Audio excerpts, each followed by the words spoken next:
Naglabas ang Commission on Election ng guidelines para sa mga kakandidato sa eleksyon 2025. Kabilang dyan, dapat iparehistro ang mga gagamitin nilang social media accounts, pati na ang paggamit ng Artificial Intelligence o AI.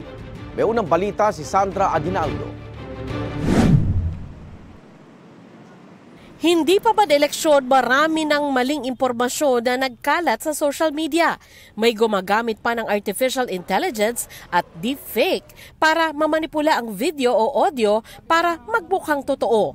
Inaasahang titindi pa yan kapag papalapit na ang halalan. Kaya ang COMELEC naglabas ng guidelines para sa darating na eleksyon. Sa Resolution number 11064, nakasaad na kailangang irehistro sa COMELEC Education and Information Department ang lahat ng official social media account, page, website, podcast, vlog at iba pang internet-based campaign platform ng mga kandidato at partido na lalahok sa eleksyon. Saklaw din ito ang iba pang tao na gagamit ng social media para ikampanya ang pagkapanalo o pagkatalo ng isang kandidato. Paglilinaw ng COMELEC, sa campaign period lang ito ipapatupad. Alam natin ang 2025 election onwards, labanan ito ng makabagong teknolohiya, labanan ito ng pwedeng foreign intervention or interference sa pamamagitan ng social media. We will fight, we will regulate, and in order to ensure equal opportunity, equal access for all. Itong pong ating guidelines nito on social media or the use of yung ganitong klaseng kampanya ay magiging effective lamang pagpasok ng unang araw ng campaign period.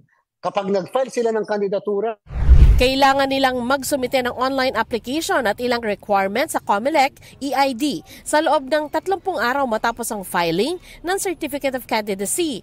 Dadaan sa pagsusuri hanggang aprobahan ng COMELEC Unbank at i-publish sa website at iba pang online platform ng komisyon. Batid ng COMELEC na sa bago nilang guidelines, merong mga ngambang baka malabag ang kanilang freedom of expression. Sa paggamit naman ng artificial intelligence sa kampanya, kailangan nakadeklara sa mismong campaign materials na ginamitan ito ng AI at kung ano ang nature at extent ng pagmamanipulang ginawa.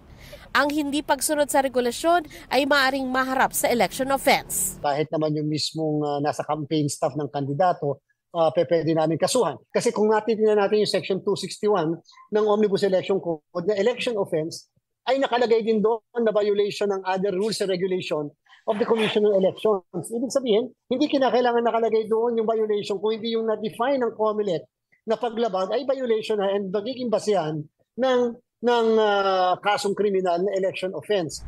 Ipapa-take down din ang anumang maling post at ipapublish sa COMELEC website at platforms ang pagwawasto dito. Suportado naman daw ng PPCRV o Parish Pastoral Council for Responsible Voting ang hakbang ng COMELEC para labanan ng fake news, pagpapakalat ng maling impormasyon, negative campaigning at trolls. Ito ang unang balita. Sandra Aguinaldo para sa GMA Integrated News.